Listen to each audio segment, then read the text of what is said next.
उन्हाळ्यात नागरिकांना पिण्याच्या थंड पाण्यासाठी करण्यात येणारे वणवण लक्षात घेता मार्गावरील प्रवाशांना थंड पिण्याचं पाणी उपलब्ध करण्यासाठी सावली येथील नगरसेवक तथा गटनेता सतीश बोम्मावार यांनी पुढाकार घेत थंड पाण्याची पाणपोई चंद्रपूर गडचिरोली मुख्य मार्गावरील डॉक्टर बाबासाहेब आंबेडकर चौकात यांच्या जनसंपर्क कार्यालयाच्या बाजूला 1 मे महाराष्ट्र दिनापासून सुरुवात केली।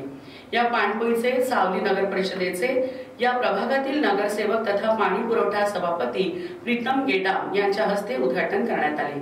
यावेळी नागरिकांनी नगरसेवक सतीश बोम्मावार यांच्या पाणपोईच्या कार्याला शुभेच्छा दिल्या।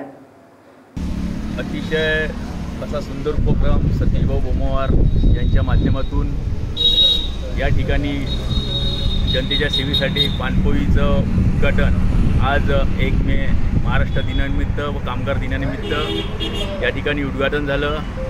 अतिशय सुंदर असा उपक्रम आहे, कारण मे महिना हा अतिशय उष्ण तापमानाचा असतो। या ठिकाणी अनेक जण पाण्यासाठी इकडे तिकडे भटकत असतात पाणी पिण्यासाठी। असा सुंदर उपक्रम ठेवून खरोखरच त्यांनी जनतेची सेवा केली आहे।